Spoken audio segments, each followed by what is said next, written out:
Here are 3 simple ways to increase your tax efficiency in investing. Hey everyone, I'm Andrew. I'm the owner of Lever Wealth Management, and I'm a CFA charterholder and CFP professional that's been working with high net worth and ultra high net worth investors for the last 10 to 12 years. And what I want to talk about today is tax efficiency in investing. This is going to be kind of a quick video, but I think it's good to give a system for how to look at this and just some simple tips and tricks, if you will. So the first one, and this is very often overlooked and bizarre to me, your rebalancing methodology. Okay, so you'll hear people say, hey, I do quarterly rebalancing, I do semi-annual rebalancing.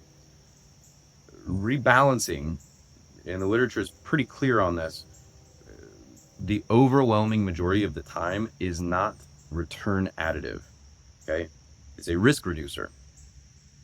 And it's particularly a risk reducer when you are in a period of time where volatility is low and equities have been outperforming fixed income for quite a while.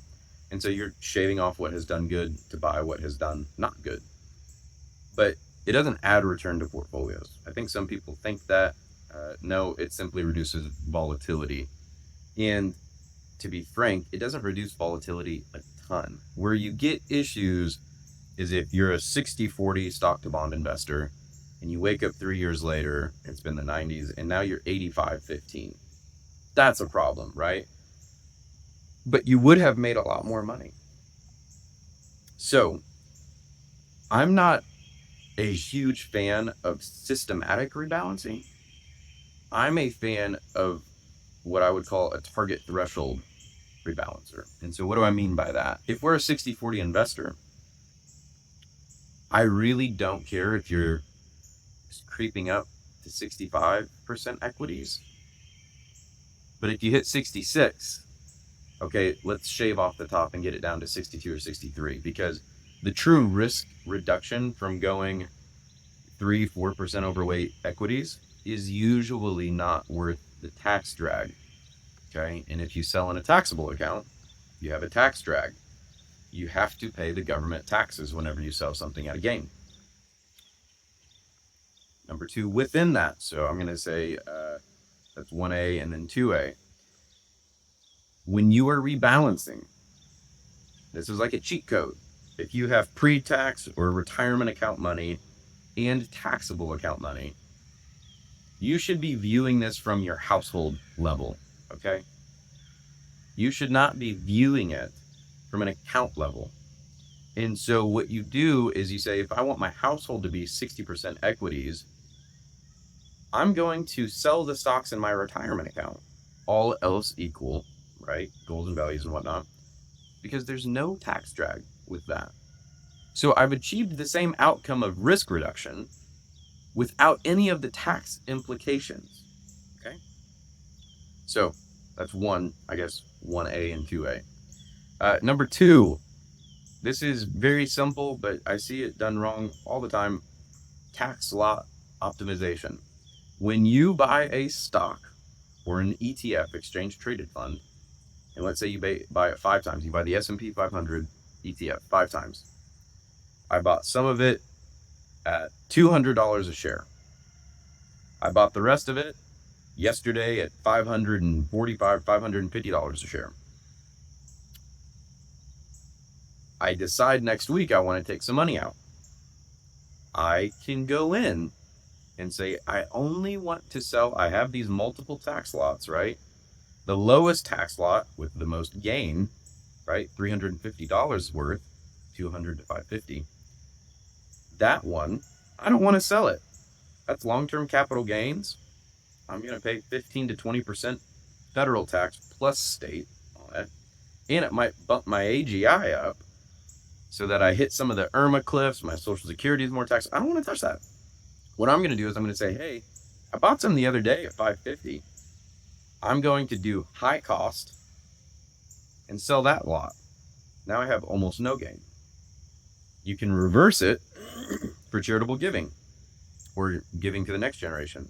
I want to give long-term capital gains that have the lowest basis or the highest gain, same thing said a different way, and I'm getting that out of my portfolio. Okay. And most portfolios and trading platforms default to FIFO, which is first in, first out, which can be good. But in that scenario, if you do first in, first out, you're paying a $350 per share gain for no reason, right? And so going at the tax lot level and looking at what you have and how you want to sell it makes a lot of sense. Obviously, that's within a taxable account. Retirement accounts, that doesn't matter. So, number one, your rebalancing methodology. Number two, your tax lot methodology. Number three, buy ETFs, not mutual funds. At this point, mutual funds are pretty much a dinosaur that should go away. Simply because the mutual fund companies that do active investing, they're rolling out ETFs now. In ETFs, you can do what I just described with tax lots. Because of some preferential tax treatment, they also get to, within their fund, deliver securities in kind and receive securities back for it. What does that mean, Andrew? By legislation within a mutual fund, if Johnny buys the mutual fund October 1st and Billy sells it November 1st, they own the same mutual fund. And the manager, Andrew, has to sell shares of Apple stock to give Billy his money. Well, Johnny is going to get a 1099 that shows a capital gain pass through. He didn't sell anything. Billy did, and which made me sell something. And so what happens is they're just not a very tax efficient vehicle. There are maybe some asset classes where they could still make sense, but usually not at this point. Within the last several years, these mutual fund companies have started to roll out active ETFs. And if that's something that you believe in, it can make a lot of sense. So utilizing ETFs versus a mutual fund, it's going to be more tax efficient. Frankly, it's going to be more cost efficient too. I can buy SPY for 8 basis points, I think it is. I know IVV, S&P 500, is 3 basis points. Or I can buy a large cap manager ABC that's 0.8 to 1%.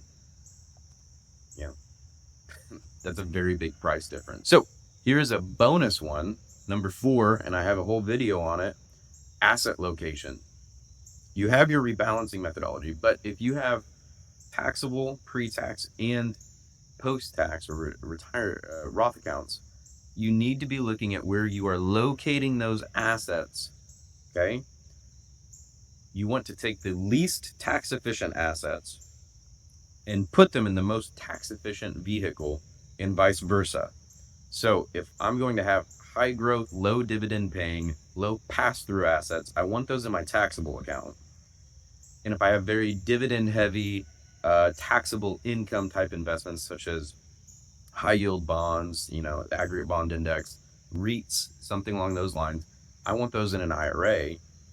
And my highest growth possibility, I want my Roth. Again, all else equal.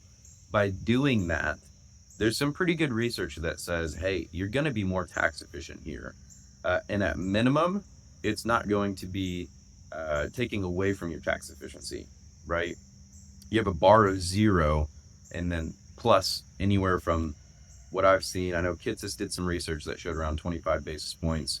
I did some research that showed around 75 basis points, but my point is it's non-zero. So those 4, 3 plus a bonus, rebalancing methodology, tax lot optimization, ETFs versus mutual funds, just being tax efficient with the type of security you're buying. And then number 4, your asset location, which again, I have a whole video on describing. So hope that's helpful. And until next time, thanks everyone.